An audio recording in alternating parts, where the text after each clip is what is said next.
believe it or not, eventually in 20 years, there will be no new actors because they're just going to de-age and bring back every old actor, speaking right? of stealing roles from other actors, exactly. It turns out that the oldest class of Hollywood is just going to stay on forever. They're going to work until they absolutely don't want to anymore because they're being digitally de-aged, which I think is so funny. De Niro will just be acting until he's 200 years old. Yeah, seriously. Well, and then they're selling their likenesses. So not only do they get to stay on forever, but they don't even need to be there at a certain point. They will still collect a paycheck. So the examples here are Patrick Stewart and Ian McClellan in different early 2000s movies. Then Robert Downey Jr. in Captain America: Civil War. That one's interesting because they used him for the modeling. They didn't just do it whole hog. They actually de-aged him on screen, so he did the role. And it's really funny because I was watching that. It doesn't. I love that movie, Civil War. I love Winter Soldier more, but in that role, it feels when you're watching it, basically in that scene, it's like a holographic projection of him with the last time he ever saw his dad. Okay. And his mom, or his mom or his dad, like before his parents died, right? And basically the idea was like, in this projection, he's showing it to a bunch of MIT students, or it might have been Caltech, one of these colleges, and he's showing this technology he developed where he's able to like reenact it and then like change basically what happened. It's like a therapy session for himself. And it doesn't feel like 16-year-old Robert Downey Jr. or 16-year-old Tony Stark. It feels like 35-year-old or 40 or 50-year-old Tony Stark that's been de-aged in a way. Like almost like his... But especially if you were like going through the lens of therapy, it would be your older self reflecting back on this. So basically, they're using CGI to make these actors look younger for the roles that they're in. Yeah. And I could not help but draw a parallel to this TikTok beauty filter that's gone completely viral. It's called Bold Glamour. Glamour spelled the British way. And with a U. With a U. And it's basically so advanced and so good that it's very difficult to tell if it's fake or not, to the point where like if you have a filter on and you rub your hand in front of your face, it'll glitch, it'll move, it won't stay exactly the same. This one won't. This one will make you look perfect. It makes you look like you're wearing makeup, so obviously done up, but it's in that sense even more believable, right? It's not like you're just pretending you have naturally intensely sculpted There's literally cheekbones. an Instagram filter called No Filter that's the filteriest filter that you've ever seen. Yeah. But it's called No Filter. Probably for the irony, which I respect. But in both of these scenarios, we have this TikTok filter and then we have this CGI attempt to make all of our immortal actors look young forever. There is such a strange, disingenuous nature. Like, do we celebrate the technology because we have advanced to be able to do these things? Or do we say, hey, we have to draw a line somewhere, and as a culture, we shouldn't stand by setting these crazy, unrealistic expectations that people never age? What do you think the answer is here? What do you ask? I posed the question. What do you think? I can't even talk now. It's weird. I think it's different for a guy because aging for men is held to a different standard than women. I point this out a lot, like, especially in Hollywood.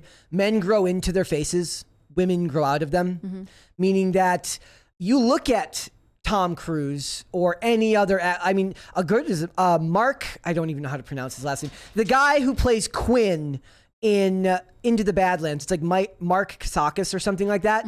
He was in The Bourne Supremacy and he was probably 30, getting closer to 40 in that role, like mid 30s. He looks like a child compared, but now he's in like his he's in like his 50s going on 60, and he is in his prime as far as like his face.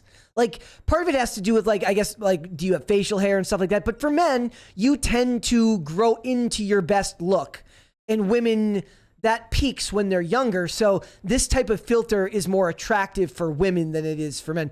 I don't ever want to go back to having a baby face. I don't.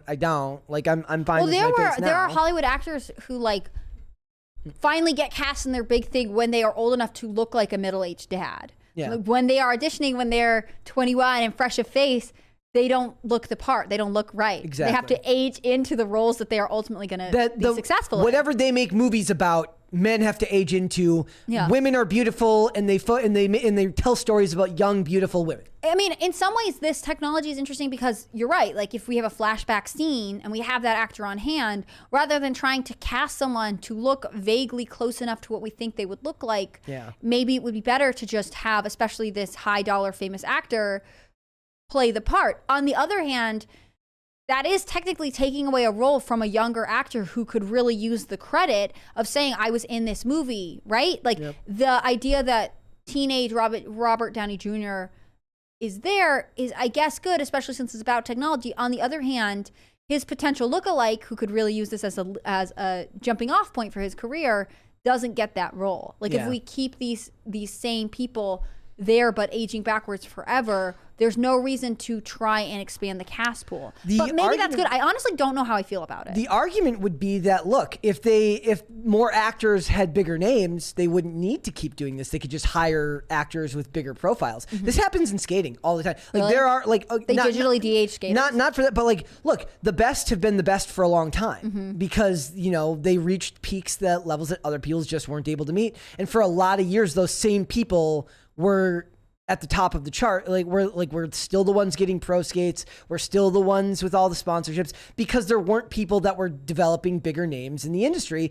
And are you supposed to be mad at them for still being the best? No, you can't. So am I supposed to be mad at Robert Downey Jr. or let's say Robert De Niro for being de-aged in The Irishman or whatever movies they were de-aged in? No, because certain actors have gravitas and performances that other directors are going to be keen to work with. And as the technology becomes more available and you can, like, imagine you're a young director who wanted to work with Robert De Niro in his prime. And now there's a technology that allows you to work with him as if you were working with him when he was 45 and not 70. But isn't it interesting too that we're not de-aging them honestly, right? Like, we are making them look really good for a younger age. Like, there is a part of me that wonders, like, if I'm a 100-year-old actor and I'm still good and popular, but I just want to look better, like, at what point are they just kind of touching me up cosmetically and I am falsely presenting who I am to the world? There's still plenty of makeup going on to these people that make them look younger. Also, it's really funny if you watch things,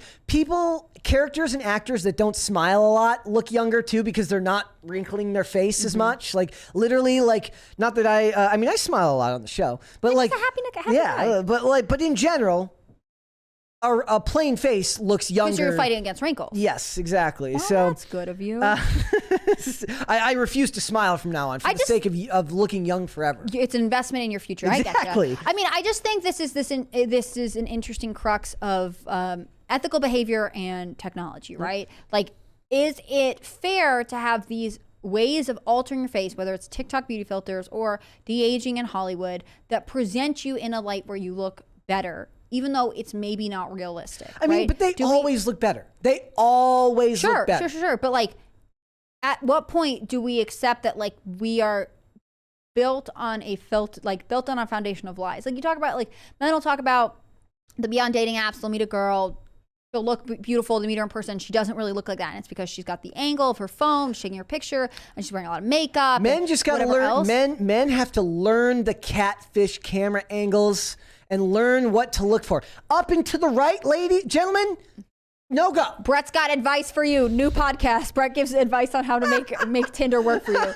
No, but at what point are we just saying, like, we don't expect anyone to be honest with us? Because that's what I'm really interested in. I don't expect anyone to be honest. And that's the thing. Like, we are an increasingly less trusting society, and it has negative effects all across the board. To that end, like, I guess we have this technology and we should use it. On the other hand, at what point are we just allowing ourselves to give up on the expectation that some people have to be honest about what they look like? Nothing is real anymore. Nothing is real. Even just think about this. Back in the day, when you had a Polaroid, look, we take Polaroids of guests here, right?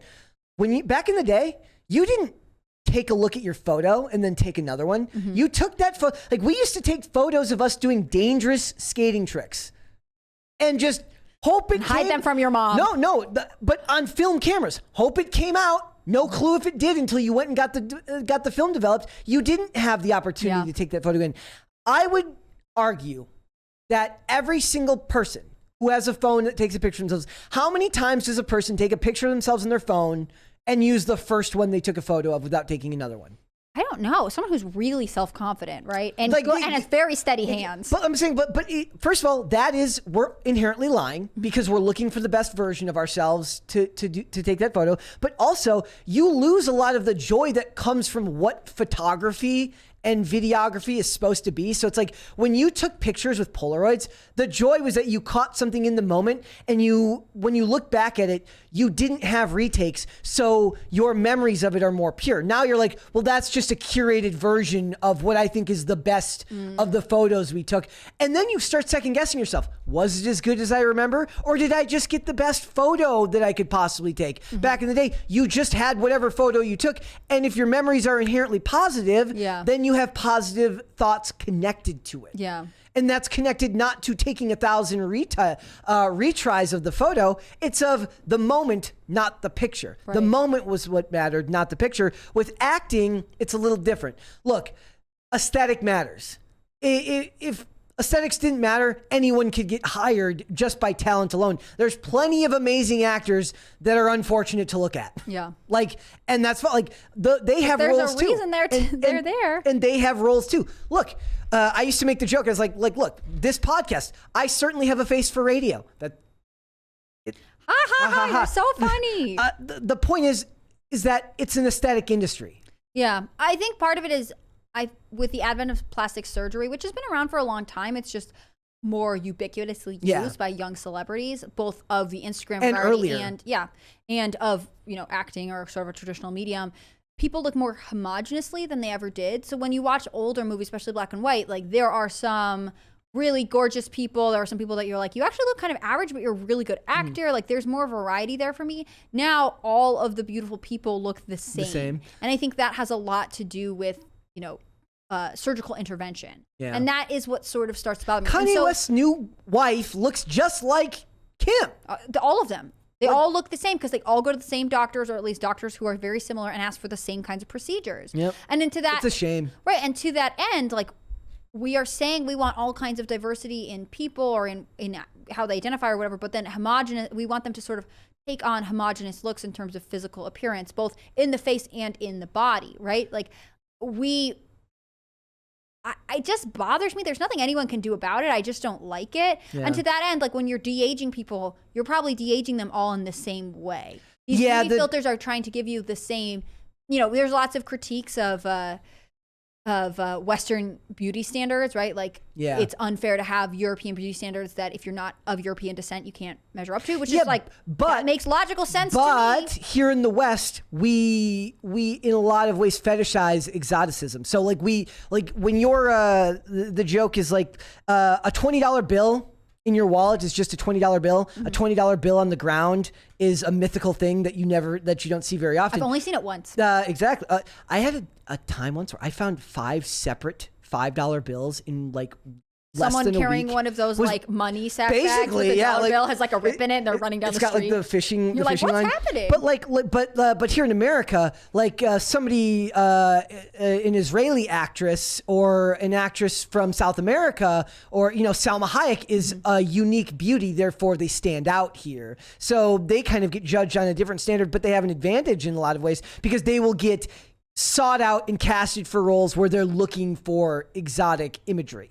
Yeah, but then they'll say, I only got typecast as this kind of character. I mean, there's no making people happy. I just want to point out that like we push people to look the same, and to a certain extent, that's what all of these things are doing. Like we are not accepting that our aging actors are aging, and I get it. Like maybe you need them for a role. So now they're all getting buccal fat removed. Right, and they're all going to do it in the exact same way. Like we don't see diversity because we refuse to let it happen, because we refuse to let people age naturally, and we refuse to let people have a beauty standard that just goes with what actually makes them look good. Like Emilia Clarke has been in the news recently for not getting surgery and taking pictures of herself without makeup on. Yeah, and which like crazy that's like so brave and that's beautiful. Rare and brave. But on the other hand, like if her career is her face, I could understand like advertising that you are aging in a youth-centric industry is really dangerous. You at least understand why they get the surgeries because it's their business. It's literally it's why the men are all in, like people talk about how like the standards have lowered for actors as far as looks. The men are all still in fantastic. Like you watch the average network television And I show. don't think they have lowered. I just think they've shifted. We have like different typecasts now. Well, and they'll give jobs to people that don't necessarily meet the same beauty standards. I was watching an old episode of like Elementary recently, and there's this actor who's just got this hilarious mustache. He's not a traditionally handsome guy. He probably is with the mustache shaved, whatever.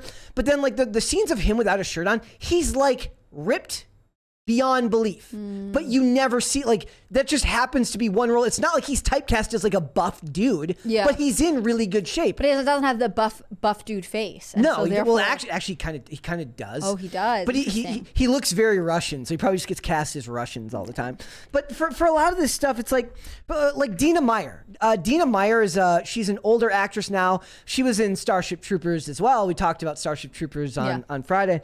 Look, she's also apparently like low key based. She follows like Turning Point on Turning Instagram. Point though. Let's very low key. In Hollywood, that's as close as you get to based is Turning Point and PragerU. She's also old, so everyone has their place to their role to play, you know. But she leans into the fact that she's getting older, but she's extremely active. Like she goes with her phone and like records herself at dance classes and stuff like that. And I love it. Like she leans into it, but she's still beautiful. She's just beautiful for a woman who's older. Yeah. Well, and I think we just push these crazy standards for people. Like the idea that, I guess with the de-aging stuff, like at what point are they just doing it not for, oh, he's playing a flashback, but because we cast him and he's looking older than we kind of would like him Well, they've to. done that with Robert De Niro and Pacino. And to a certain extent, like we are just saying like you will never, ever, ever be the way we want you to be. And we can't accept that like people are aging. Like we push all of these women to look a certain way, and some facial structures don't look that way, and we can't get away from it. Again, I think Hollywood wants this homogenous look, and they have, like, you ever see those, unless you're Lizzo. Well, you see those the memes of like it's got Katy Perry in it, but also like Zooey Deschanel. It's a bunch of girls There's with like, also the big one round with blue eyes and like dark hair, and they're like somebody's dad has to explain something. But it's interesting that they're all in Hollywood, all being pushed to like be the quirky girl with the dark hair and the big eyes. Like, thanks for watching. Listen to full episodes of Pop Culture Crisis on Spotify. Keep up with us on social media and make sure you subscribe and ring that bell so you never miss the show. Bye, guys.